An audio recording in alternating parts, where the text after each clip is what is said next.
Om Sai Ram, Chapter 50, Sri Sai Nathai Namaha. Stories of Kaka Sahib Dikshit, Sri Tembe Swami, Balaram Dhurandhar.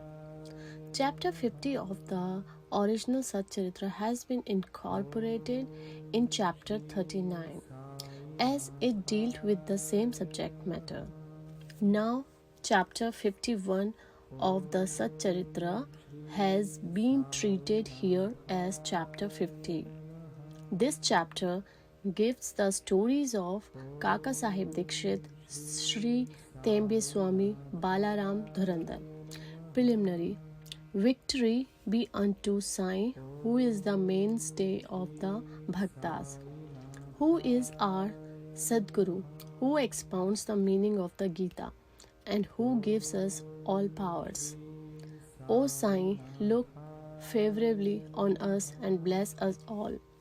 The sandalwood trees grow on the Malya mountains and ward off heat. The clouds pour their rainwater and thereby cool and refresh all the people. The flowers blossom in the spring and enable us to worship God therewith. So, the stories of Sai Baba come forth in order to give solace and comfort to the readers. Both those who tell and those who hear the stories of Baba are blessed and holy, as also the mouths of the former and the ears of the latter.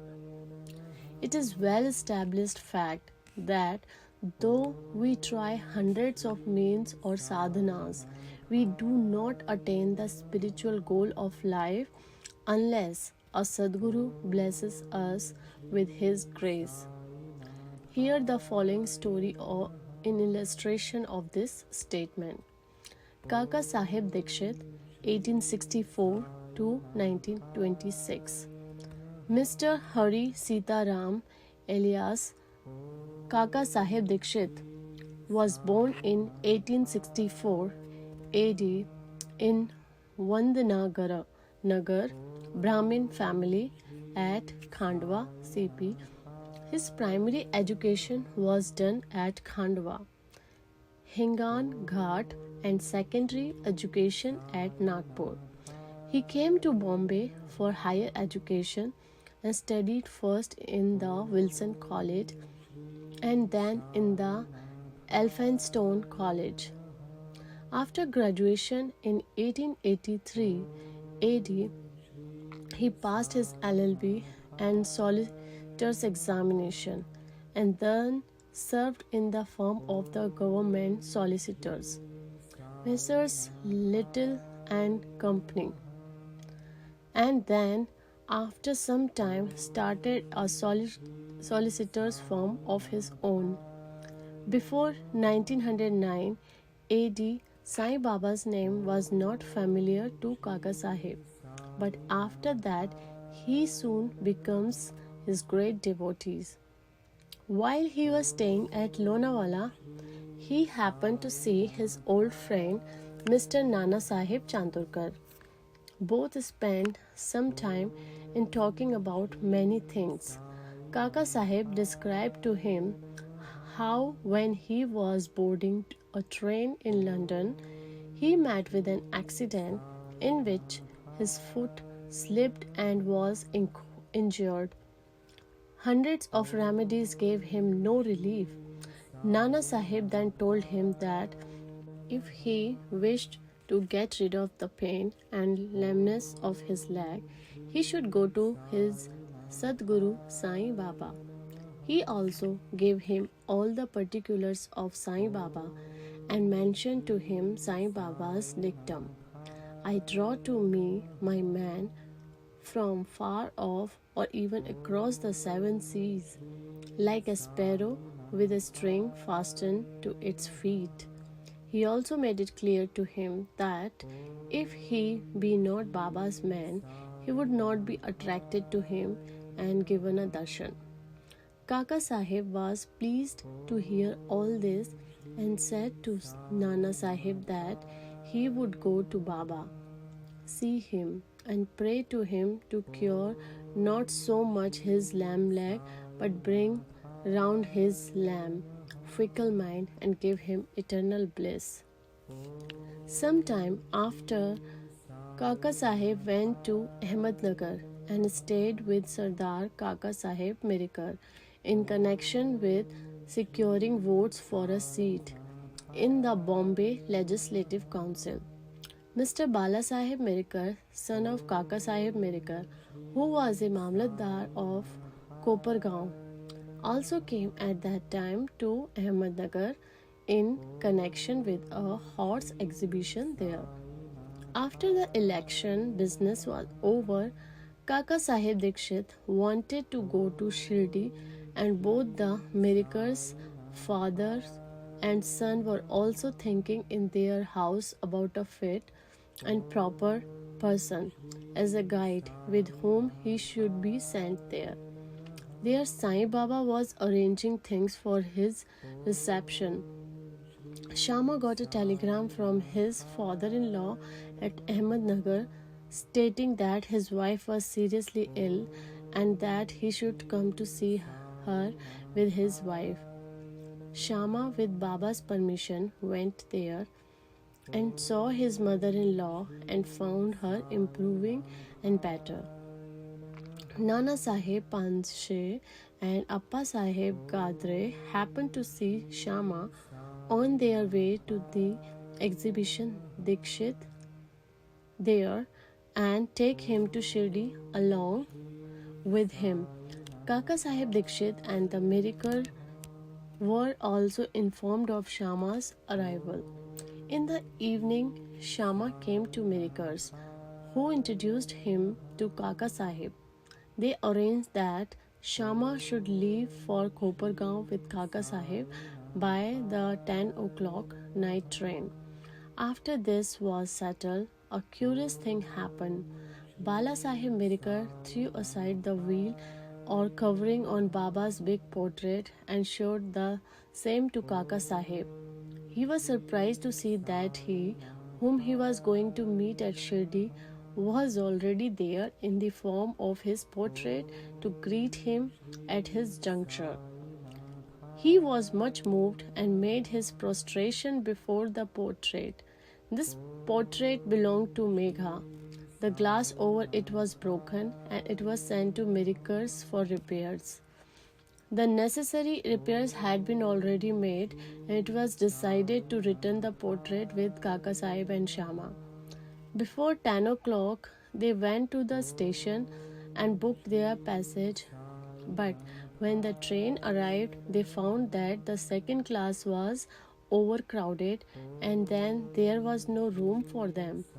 Fortunately, the guard of the train turned out to be an acquaintance of Kaka Sahib, and he put them up in the first class. Thus, they travelled comfortably and alighted at Kopargaon. Their joy knew no bounds when they saw their Nana Sahib Chandorkar, who was also bound for Shirdi. Kaka Sahib and Nana Sahib embraced each other, and then, after bathing in the sacred Godavari river, they started for Shirdi. After coming there and getting Baba's darshan, Kaka Sahib's mind was melted. His eyes were full of tears and he was overflowing with joy. Baba said to him that he also was waiting for him and had sent Shama ahead to receive him. Kaka Sahib then passed many happy years in Baba's company. He built a vada in Shirdi, which he made as his more or less permanent home. The experiences he got from Baba are so manifold that it is not possible to relate them all here. The readers are advised to read a special Kaka Sahib Dikshit number of Sri Sai Leela magazine. We close this account with the mention of one fact only. Baba had comforted here by saying that in the end he will take him in the air coach, that is Viman. This came out true. On the 5th of July 1926 AD, He was traveling in the train with Hamad Pant and talking about Sai Baba. He seemed deeply engrossed in Sai Baba. All of a sudden, he threw his neck on Hamad Pant's shoulder and breathed his last with no trace of pain and uneasiness. Sri Tembe Swami. We come to the next story, which shows how saints love each other, fraternal affection. Once, Sri Vasudevanand Saraswati, known as Sri Tembe Swami, encamped at Raja Mahendri, Andhra country, on the banks of Godavari. He was a devout Orthodox Janani and Yogi Bhakta of God Dattatreya.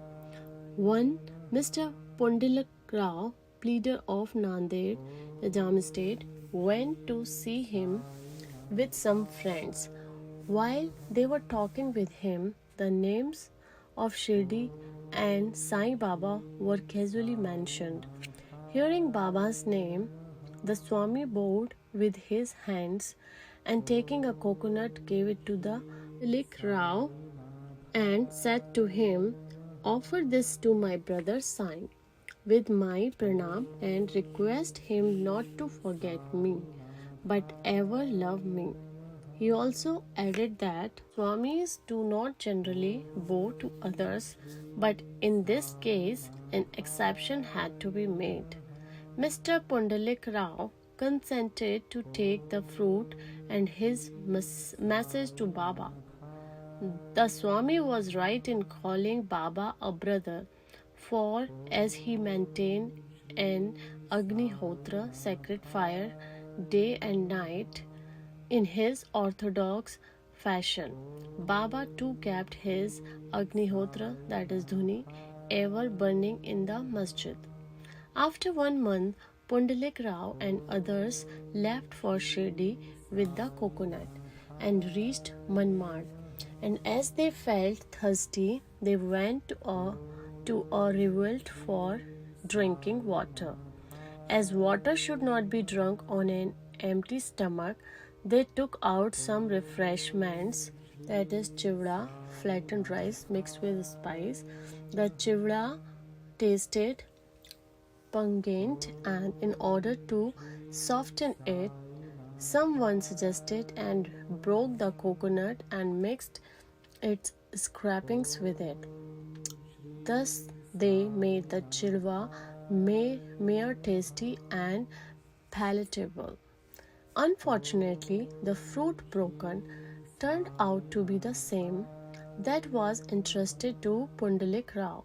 As they neared Shirdi, Pundalik Rao remembered the trust, that is the coconut, and was very sorry to learn that it was broken and utilized. Fearing and trembling, he came to Shirdi and saw Baba. Baba had already received a wireless message regarding the coconut from the Tembe Swami, and himself asked Pundalik Rao first to give the things sent by his brother. He held fast Baba's feet, confessed his guilt and negligence, repented, and asked for Baba's pardon. He offered to give another fruit as a substitute, but Baba refused to accept it, saying that the worth of that coconut was by far many times more than an ordinary one, and that it could not be replaced by another one. Baba also added, "You need not worry yourself any more about the matter. It was on account of my wish that the coconut was entrusted to you and ultimately broken on the way. Why should you take the responsibility of the actions on you? Do not entertain the sense of doership in doing good as well as for bad deeds. Be entirely prideless and egoless in all things, and thus your spiritual progress will be rapid." What a beautiful spiritual instruction Baba gave. Balarav Dhurandhar, 1878 to 1925. Balaram Dhurandhar belonged to the Pathare Prabhu community of Santa Cruz, Bombay. He was an advocate of the Bombay High Court and sometime principal of the Government Law School, Bombay. The whole Dhurandhar family was pious and religious. Mr. Balaram served his community and wrote and published an account of it. He then turned his attention to spiritual and religious matters. He studied carefully Gita and its commentary Janeshwari and other philosophical and other metaphysical works. He was a devotee of Vithoba and of Pandharpur.